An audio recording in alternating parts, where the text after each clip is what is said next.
Right now, as you read this, the ground beneath your feet is moving. Not metaphorically, literally. The tectonic plate carrying the land you stand on is drifting at roughly the speed your fingernails grow. And it will not stop for billions of years. The ocean you see, the sky above you, the familiar shape of every continent on your map, none of it is permanent. Everything is in motion, everything is changing. And if you could press fast forward on the planet for 1 million years, you would barely recognize what remains. The question is not whether the world will change. The question is what it becomes after we are gone.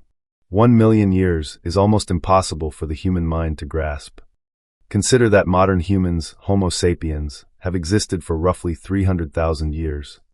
The entirety of recorded civilization, every empire and invention and war and poem, occupies fewer than 6,000 years. The Industrial Revolution began barely 2.5 centuries ago. The internet is younger than most of the people reading this. Now multiply the entire span of human civilization by more than 160, and you arrive at 1 million years. That is the timescale we are about to explore, a duration so vast that mountains erode to plains. Species evolve beyond recognition, and continents drift across the face of the globe like ships on an impossibly slow ocean. And modern science, from geology to climate modeling to evolutionary biology, has given us genuine tools to peer into that abyss. We are not guessing blindly. Researchers who study rock strata millions of years old, who simulate atmospheric chemistry across geological epochs, who trace the fossil record of life through countless extinctions and recoveries, these scientists have assembled a remarkably detailed picture of how our planet behaves over deep time. Using that picture as our guide, we can take a journey forward 1 million years into the future and see what the Earth looks like when humanity is no longer here to watch. The surface of the planet, the arrangement of land and sea that we treat as fixed and eternal, is anything but. Plate tectonics. The theory confirmed in the mid-20th century, and now supported by an overwhelming body of evidence, tells us that Earth's outer shell is divided into roughly 15 major plates of rigid rock, each one floating atop a slowly churning layer of semi-molten mantle beneath. These plates move. The rate varies by plate, but a typical speed is between 1 and 10 centimeters per year. The North American plate, for instance, is drifting westward at about 2.5 centimeters annually, roughly the rate at which a human fingernail grows. The Pacific plate moves northwest at about 7 to 11 centimeters per year. These numbers sound trivially small in human terms, but over geological time, the consequences are enormous. 1 million years of movement at 5 centimeters per year translates to 50 kilometers of displacement. That is enough to noticeably alter coastlines, shift the positions of mountain ranges, and change the width of ocean basins. If you could somehow overlay a map of the world 1 million years from now on top of a present-day map, you would see that the continents have shifted, not dramatically, not unrecognizably, but perceptibly. The Atlantic Ocean would be slightly wider. The Pacific Ocean would be slightly narrower. The East African Rift, where the African plate is slowly tearing itself apart, would be a bit more open, perhaps flooded by seawater to form a new narrow sea. The Mediterranean Sea, caught in the slow-motion collision between the African and Eurasian plates, would be a fraction smaller.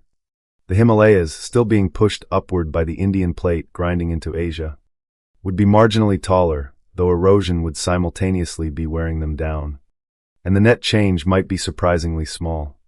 The overall shape of the world map, however, would still be familiar to anyone alive today. 1 million years, while staggering in human terms, is a relatively short interval on the geological clock. The continents would not have time to rearrange themselves into something truly alien. But stretch the timeline further, much further, and the picture transforms completely. Earth has a documented history of assembling all its land masses into a single supercontinent and then breaking them apart again, over and over, in a cycle that takes roughly 300 to 500 million years to complete.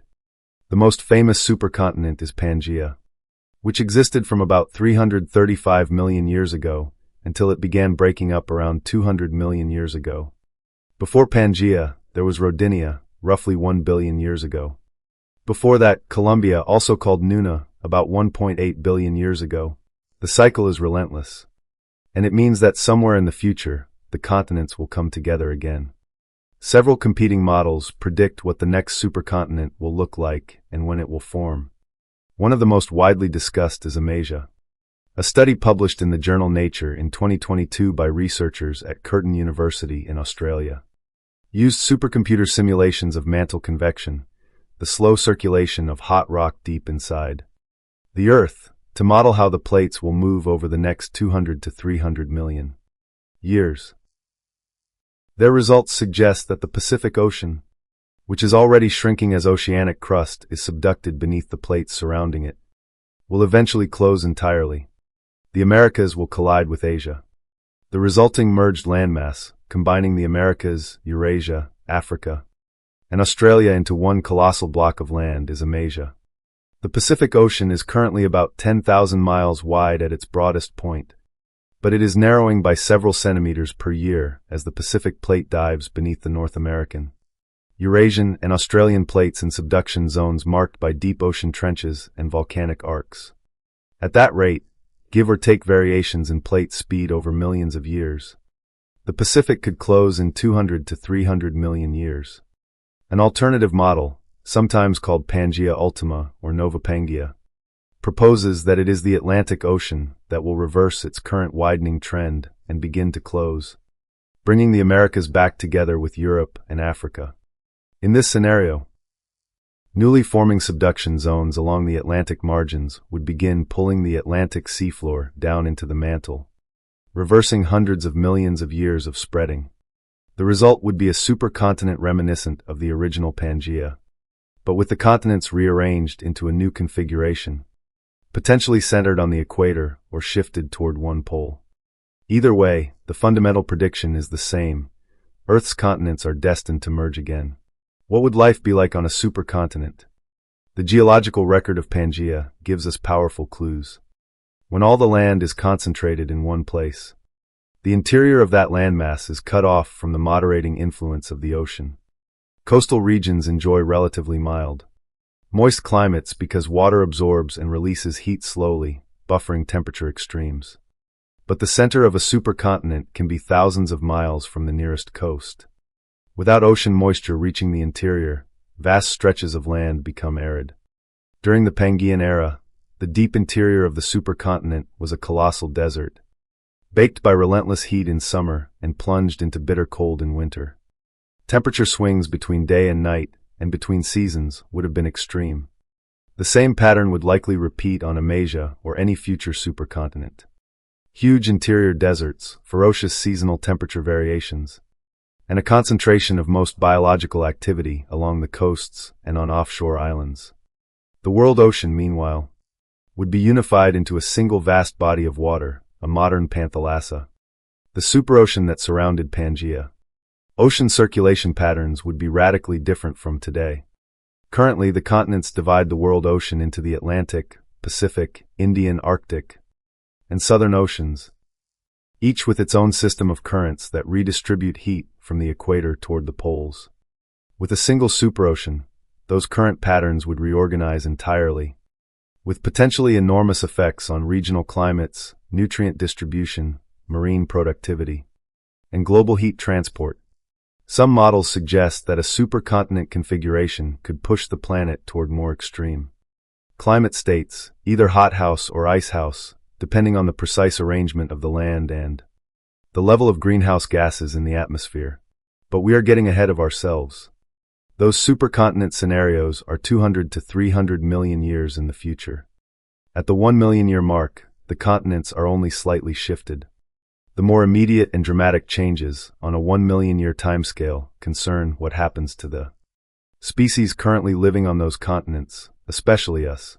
The fate of humanity over the next million years is one of the most thrilling and unsettling questions science can pose.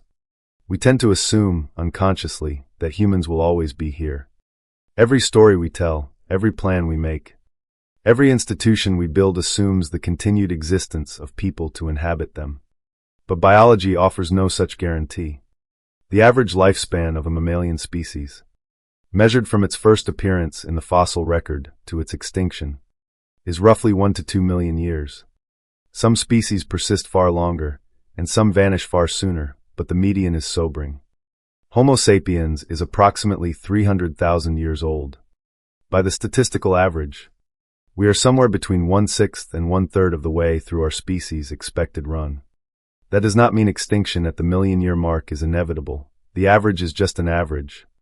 And humans have capabilities no prior species has possessed, but it does mean that the question of whether we will still exist in a million years is a genuine scientific question, not merely a philosophical one. There are two broad scenarios worth considering. In the first, humanity is gone. Not necessarily extinct in the dramatic asteroid impact sense, though that is certainly possible. Humanity could vanish from Earth for reasons far more mundane or far more exotic. Runaway climate change, triggered by the continued burning of fossil fuels and the release of methane from thawing permafrost, could render large portions of the planet uninhabitable within centuries, triggering societal collapse. A global pandemic, natural or engineered, could sweep through a hyper-connected world population with devastating speed. Nuclear conflict remains an ever-present risk. The United States alone maintains thousands of nuclear warheads, and a full-scale exchange between major powers could trigger a nuclear winter lasting years or decades, collapsing agriculture and plunging civilization into chaos. Artificial intelligence, if developed without adequate safeguards, could pose existential risks that we are only beginning to understand, or humanity might leave Earth by choice. If space colonization technology advances sufficiently, humans might spread to Mars, to the moons of Jupiter and Saturn, to space habitats, and eventually to other star systems. Over 1 million years, the descendants of Earth-born humans could populate dozens or hundreds of worlds, while Earth itself is left behind, a revered but empty ancestral homeland. A planetary museum with no curators. In any of these sub-scenarios, the outcome is the same, 1 million years from now. Earth has no humans on it. In the second scenario, humanity persists, but it is no longer humanity as we know it. 1 million years is more than enough time for dramatic evolutionary change. Consider that the difference between modern humans and Homo erectus, a species that would look profoundly alien to us if we met one on the street, spans roughly 1 to 2 million years. Theoretical physicist Brian Greene has noted that humans 1 million years in the future would likely be unrecognizable to us. The mechanisms of that change could be both natural and artificial. Natural selection would continue to act on whatever human populations remain. If the environment shifts, higher temperatures, different disease pressures, altered food sources, then traits that enhance survival and reproduction under those new conditions would gradually spread through the population, while traits that hinder survival would diminish. Random genetic drift, the statistical fluctuation of gene frequencies in small populations, could also produce dramatic changes, especially if humanity has fragmented into isolated groups. Think of how different dog breeds are from one another, despite all being the same species. And imagine that kind of divergence amplified over tens of thousands of generations. But perhaps more significantly, humanity has already begun to take evolution into its own hands. Gene editing technologies like CRISPR-Cas9 allow us to make precise changes to DNA. As these tools mature, it becomes possible to imagine humans deliberately modifying their own genome, enhancing disease resistance, boosting cognitive capacity, extending lifespan, adapting the body to new environments. Over 1 million years, these modifications could accumulate into something transformative.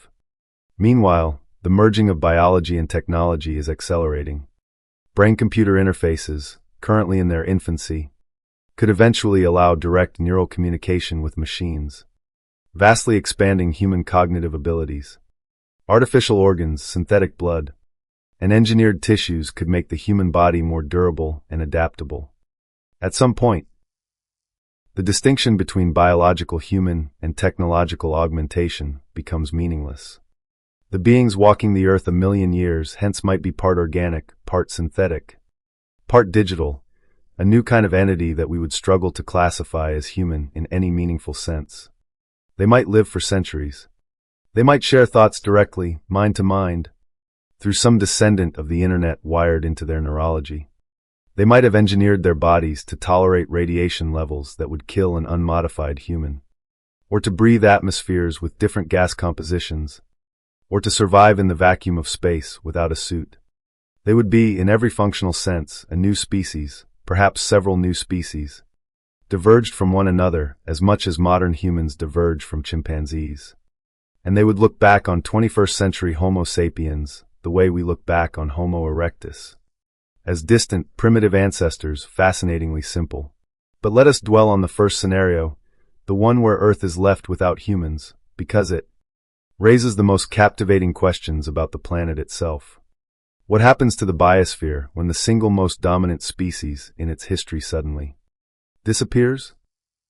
The answer, based on everything we know about ecology and the fossil record, is that life rebounds. It always has. Earth has endured 5 major mass extinctions, each of which wiped out a significant fraction of all species alive at the time. The most catastrophic, the Permian-Triassic extinction roughly 252 million years ago, killed an estimated 90 to 96% of all marine species and roughly 70% of terrestrial vertebrate species. Life nearly ended on this planet. And yet, within 10 million years, ecosystems had recovered, filled with new species that radiated into the ecological niches left vacant by the dead. The Cretaceous-Paleogene extinction 66 million years ago, the one that killed the non-avian dinosaurs, was followed by an explosive diversification of mammals, birds, and flowering plants that produced the rich biosphere we know today. Recovery takes time. Researchers at the University of Texas at Austin have described a roughly 10 million year speed limit on the recovery of species diversity after a mass extinction. But recovery does happen, reliably and spectacularly. Humanity is currently driving what many scientists call the 6th mass extinction. Species extinction rates are estimated to be 1,000 to 10,000 times higher than the natural background rate, according to the World Wildlife Fund. Habitat destruction, pollution, climate change, overexploitation, and invasive species are pushing thousands of species toward the brink. But if humans vanish, all of those pressures vanish with them. Deforestation stops. Pollution sources cease. Overfishing ends. The relentless expansion of agriculture and urbanization into wild habitats halts overnight. What follows is a long, slow process of ecological recovery, and eventually, the emergence of entirely new forms of life to fill the roles that humans and human-influenced species once occupied. We already have a small-scale preview of what this looks like. The Chernobyl exclusion zone, the roughly 1,000 square mile area around the Chernobyl nuclear power plant in Ukraine, was evacuated after the catastrophic reactor meltdown in 1986. Nearly 4 decades later, the zone is teeming with wildlife. Wolves, lynx, European bison, moose, red deer, wild boar, and more than 200 species of birds have recolonized the area. The population of gray wolves in the exclusion zone is estimated to be up to 7 times denser than in surrounding nature reserves.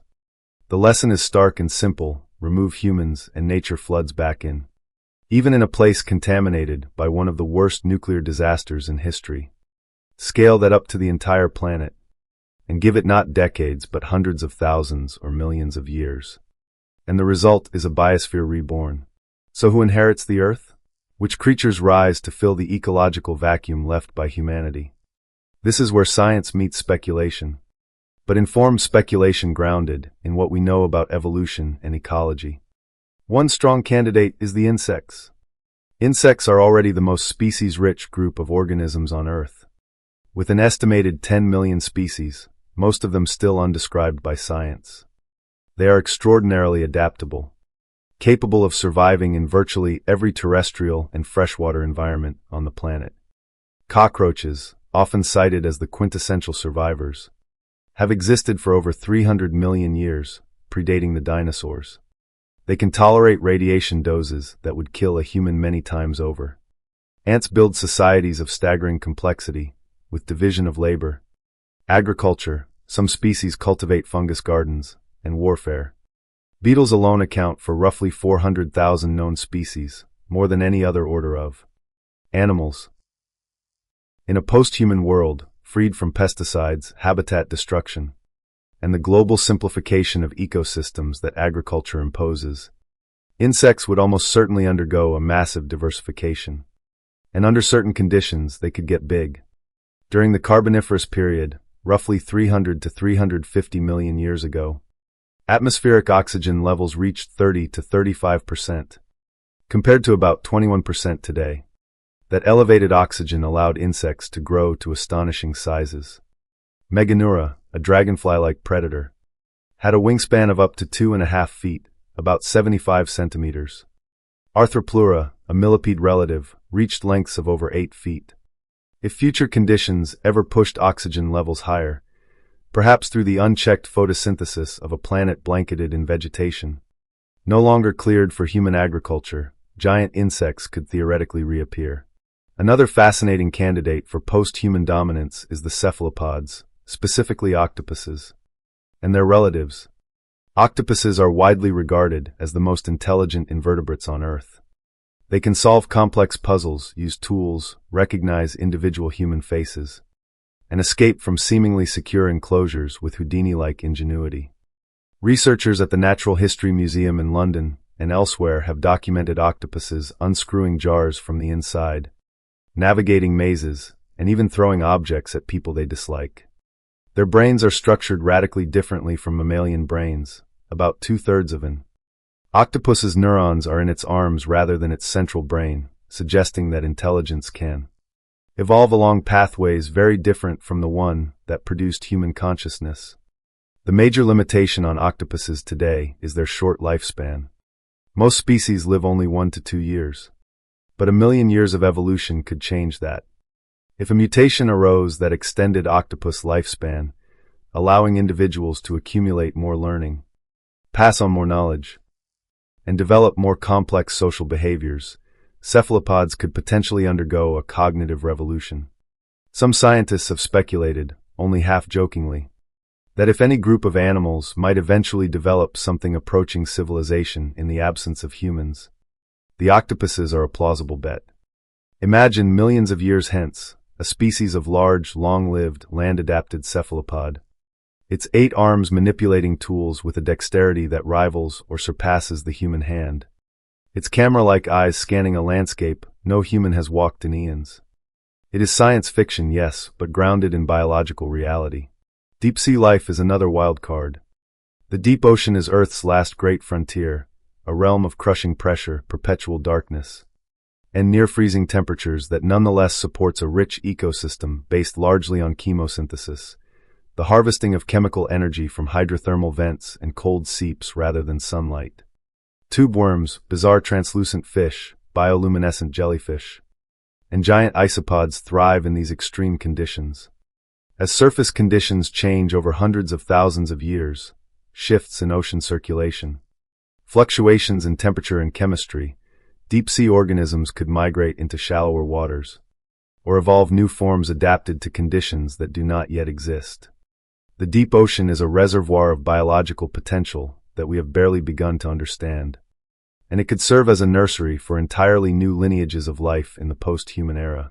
Whatever forms life takes, the trajectory of evolution in a post-human world will be shaped by the environmental conditions that prevail, and those conditions will themselves bear the imprint of human activity for an astonishingly long time. Consider plastic. Humanity has produced over 8 billion metric tons of plastic since the 1950s. Much of it is still in the environment, breaking down into ever smaller particles but never truly disappearing. Microplastics, fragments smaller than 5 millimeters, have been found in every environment on Earth.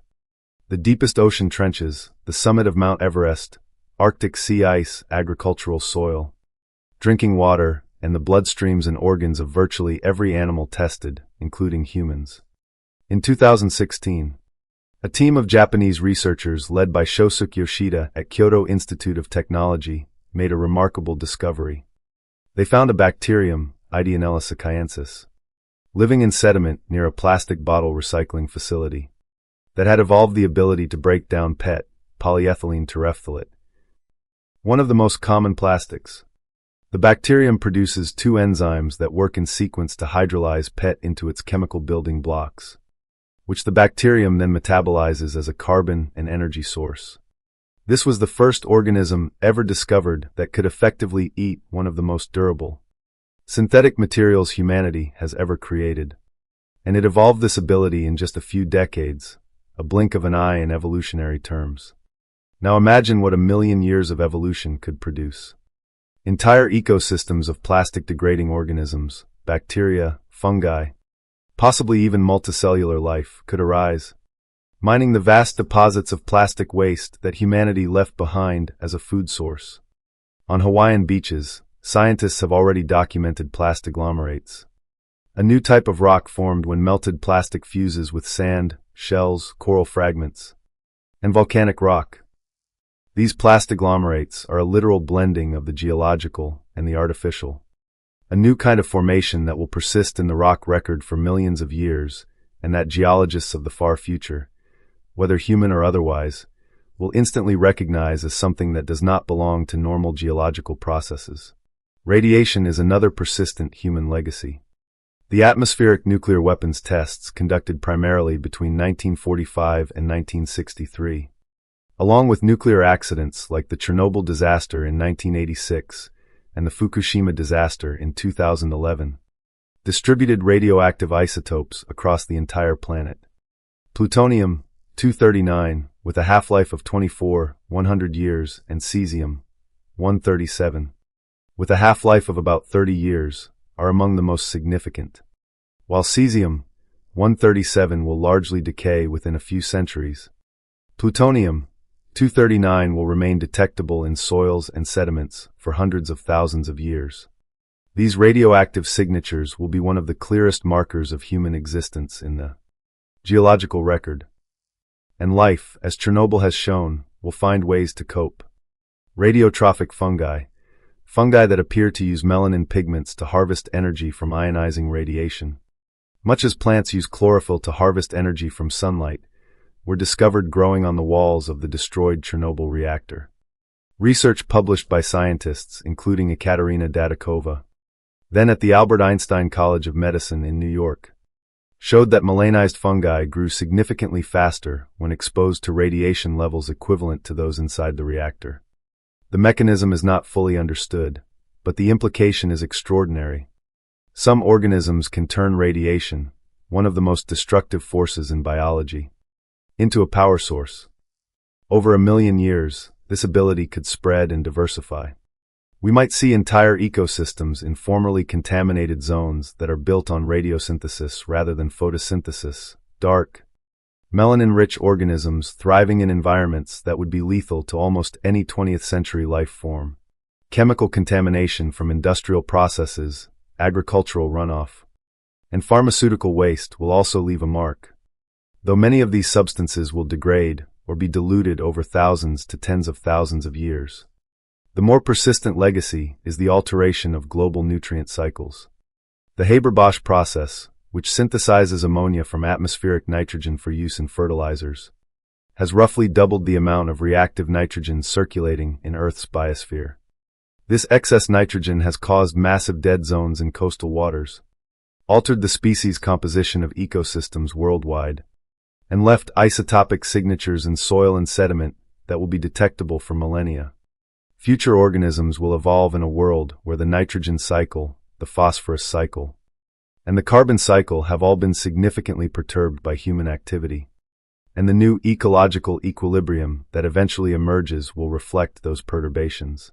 Turning to climate and atmosphere, the picture is one of slow, patient recovery, but recovery on a timescale that mocks human impatience.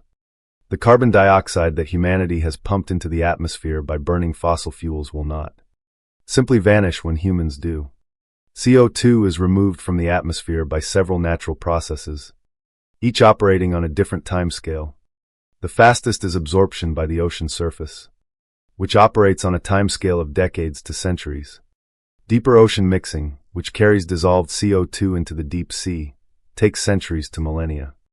The slowest and most permanent removal mechanism is silicate weathering, rainwater, made slightly acidic by dissolved CO2, reacts with silicate minerals and rocks, ultimately converting atmospheric CO2 into carbonate minerals that are deposited on the ocean floor. This process operates on timescales of hundreds of thousands of years. A 2016 study published in the journal Nature by researchers at the Potsdam Institute for Climate Impact Research found that human CO2 emissions have already been sufficient to delay the next ice age by at least 50,000 years. Under natural Milankovitch cycle forcing, the slow, periodic variations in Earth's orbit around the Sun that drive the glacial-interglacial cycles, the next ice age would have been expected within roughly 50,000 years. But the greenhouse warming from human emissions has pushed the climate system past the threshold needed to trigger glaciation. Even if all emissions stopped immediately, the residual CO2 in the atmosphere would keep the planet too warm for ice sheets to advance for tens of thousands of years. This means that for the first several tens of thousands of years after humanity's disappearance, Earth's climate would remain in an elevated temperature state, warmer than the pre-industrial baseline, with higher sea levels and altered precipitation patterns. Gradually, over hundreds of thousands of years, natural weathering and ocean absorption would draw down CO2 concentrations. The planet would cool. Eventually, perhaps somewhere around 500,000 to 1 million years after the cessation of human emissions, CO2 levels could fall back to a range where Milankovitch forcing can again trigger glaciation. The ice ages would return. Vast ice sheets would advance across the northern continents, grinding over the buried ruins of former cities, scouring the landscape down to bedrock in some places and depositing thick layers of glacial sediment in others. Then the ice would retreat, as it always does, and the cycle would begin again.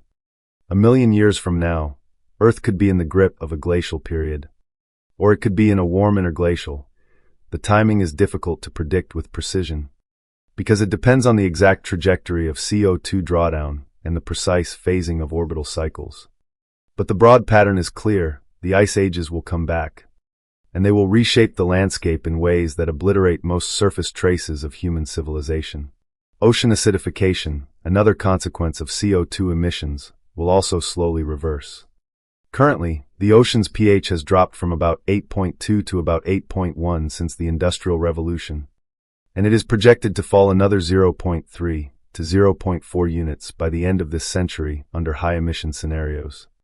This acidification dissolves the calcium carbonate shells and skeletons of marine organisms, corals, mollusks, some plankton, and threatens the foundation of marine food webs. But once CO2 emissions cease, the ocean will gradually re-equilibrate, on timescales of tens of thousands to hundreds of thousands of years. The dissolution of carbonate sediments on the seafloor will buffer the ocean's pH back toward its pre-industrial value. Coral reefs, devastated by acidification and warming in the 21st and 22nd centuries, will eventually regenerate, not with the same species, perhaps, but with new coral lineages evolved to fill the same ecological role. The ocean, like the atmosphere, heals itself given enough time. It simply requires patience measured in millennia rather than decades. The ozone layer, Earth's shield against the sun's most damaging ultraviolet radiation, is already on the mend thanks to the Montreal Protocol of 1987, which phased out the production of chlorofluorocarbons and other ozone-depleting substances. The United Nations Environment Program reported in 2023 that the ozone layer is on track to recover to 1980 levels by around 2066 over Antarctica, by 2045 over the Arctic, and by 2040 for the rest of the world.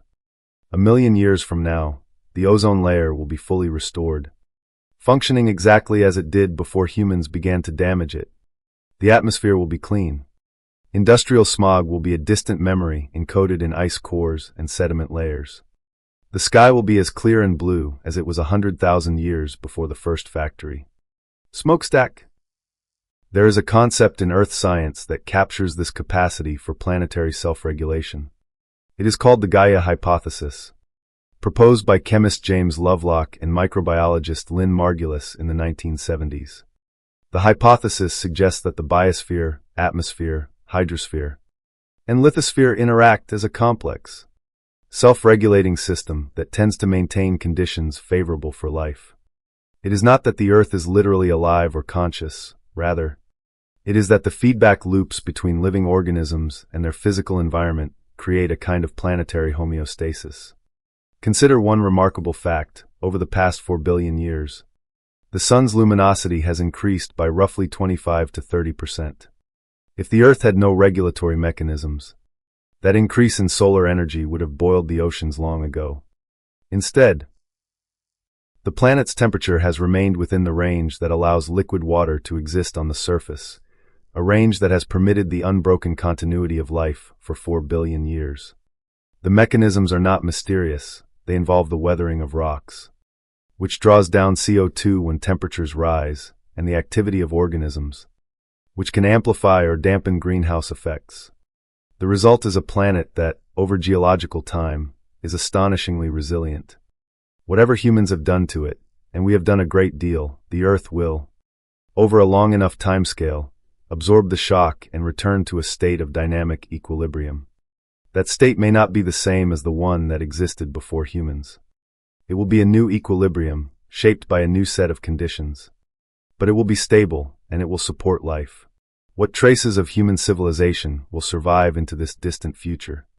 This is a question that geologists and archaeologists have begun to consider seriously, and the answers are both fascinating and humbling.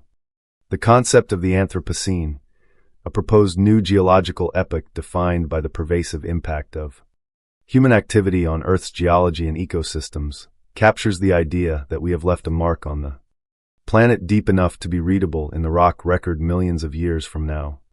Although the formal designation of the Anthropocene as an official geological epoch remains debated, the physical evidence for it is overwhelming. The most durable traces will be technofossils, the fossilized remains of human technology. Researchers Jan Zalasiewicz and colleagues at the University of Leicester have catalogued the staggering variety of objects that humans have produced and that will, in one form or another, persist in the geological record. Aluminum, a metal that barely exists in elemental form in nature, has been produced in quantities exceeding 500 million metric tons. It corrodes extremely slowly and will leave distinctive metallic traces in sedimentary layers. Concrete, produced at a rate of over 4 billion metric tons per year, is essentially artificial rock and will survive in recognizable form for millions of years, especially when buried. Glass, ceramics, and certain plastics will endure as well, transformed by heat and pressure into new mineral-like forms, but retaining chemical signatures that no natural process could produce. The foundations of skyscrapers, buried deep in bedrock, will outlast the buildings themselves by eons, persisting as rectangular voids or mineralized outlines in the rock. Plastiglomerates, those strange fusions of melted plastic and natural stone already forming on Hawaiian beaches and elsewhere, will be embedded in future rock layers as unmistakable markers of the human era. Then there are the chemical and isotopic signatures. The pulse of radioactive fallout from nuclear weapons testing, peaking in the early 1960s, deposited a thin but globally distributed layer of artificial radionuclides, plutonium-239, carbon-14, strontium-90, cesium-137, in soils, sediments, and ice cores all over the world. This layer is already used by geologists as a precise time marker, and it will remain detectable for hundreds of thousands of years. The isotopic signature of fossil fuel combustion, specifically, the depletion of carbon-13 and carbon-14 in atmospheric CO2 caused by burning ancient organic carbon, is recorded in tree rings, coral skeletons, and carbonate sediments, and will be readable for millions of years. Excess nitrogen from fertilizer use has altered the nitrogen-15 to nitrogen-14 ratio in soils and waterways globally. Another chemical fingerprint that will persist in the geological record long after the last bag of fertilizer has dissolved. Heavy metals, lead, mercury, cadmium, concentrated by mining and industrial processes, will form anomalous enrichment layers in sediments downstream of former industrial sites. Biological markers will be equally distinctive. The broiler chicken may be the single most remarkable biological artifact of the Anthropocene. A 2018 study published in Royal Society Open Science by Karis Bennett and colleagues documented how the modern broiler chicken, bred for rapid growth and massive breast muscle, has a skeleton that is morphologically distinct from any wild bird. These chickens are produced at a rate of roughly 65 billion per year worldwide. Their bones are accumulating in landfills and agricultural waste sites in quantities that dwarf the fossil remains of any other single vertebrate species in Earth's history. Future geologists who dig through the sediment layers corresponding to our era will find an almost unbelievable concentration of identical, distinctively shaped bird bones spanning every continent except Antarctica. It will be one of the most unmistakable biosignatures of the human era, a species that existed in staggering abundance for a geologically instantaneous period and then vanished alongside its creators. Beyond the surface of the Earth, human traces extend into space. Thousands of satellites orbit the planet, along with millions of pieces of space debris ranging from spent rocket stages to flecks of paint. Most low-orbit debris will eventually re-enter the atmosphere and burn up within decades to centuries. But objects in higher orbits, geostationary satellites at roughly 22,000 miles altitude, for example, will remain in orbit for millions of years, slowly drifting under the faint perturbations of solar radiation pressure, lunar gravity, and the non-uniform gravitational field of the Earth. They will be tiny, silent monuments to the civilization that launched them, invisible from the ground but detectable by any future technology capable of scanning near-Earth space. On the Moon, where there is no atmosphere, no weather, and almost no geological activity, the Apollo landing sites will endure for an extraordinarily long time. Astronaut footprints on the lunar surface, pressed into fine regolith, erode at a rate of about 1 millimeter per million years due to micrometeorite bombardment. At that rate, the footprints of Neil Armstrong and Buzz Aldrin would remain at least partially visible for tens of millions of years, perhaps longer. The American flags, the descent stages of the lunar modules, the retroreflectors still used for laser ranging experiments, all of these will persist on the airless lunar surface as a record of human achievement long after every trace of us has been erased from Earth. Now let us pull back to the widest possible view, the perspective of the cosmos. A million years from now, viewed from deep space, the Earth would still appear as a pale blue dot, brilliant with reflected sunlight, wrapped in the white swirls of cloud that indicate an active hydrological cycle and a functioning atmosphere. Spectroscopic analysis, the breakdown of the planet's light into its component wavelengths, would reveal an atmosphere rich in nitrogen and oxygen, with traces of water vapor, ozone, carbon dioxide, and methane. This atmospheric composition, particularly the coexistence of oxygen and methane, which react with each other, and therefore cannot both persist without a continuous biological source, would be a powerful biosignature, evidence of life. Any sufficiently advanced civilization observing Earth from a distant star system would recognize it as a living world. But there would be differences from the Earth of today. The most conspicuous would be the absence of artificial light on the night side. Today, Earth's nighttime hemisphere blazes with the light of cities, a signature so distinctive that it has been proposed as a method for detecting technological civilizations on exoplanets. A million years from now, the night side of Earth would be dark, broken only by the natural light of lightning storms, volcanic eruptions, and the faint bioluminescence of certain organisms. Radio emissions, which currently leak from Earth in vast quantities from television broadcasts, cell phone towers, radar installations, and countless other sources, would have ceased entirely. The radio signature of human civilization, expanding outward at the speed of light, would by then form a shell roughly 1 million light-years in radius, far beyond the Milky Way galaxy, thinned to undetectable weakness by the inverse square law, a whisper lost in the cosmic background noise. The Sun itself would be scarcely changed. Stars like the Sun have main sequence lifetimes of roughly 10 billion years, and the Sun is currently about 4.6 billion years old.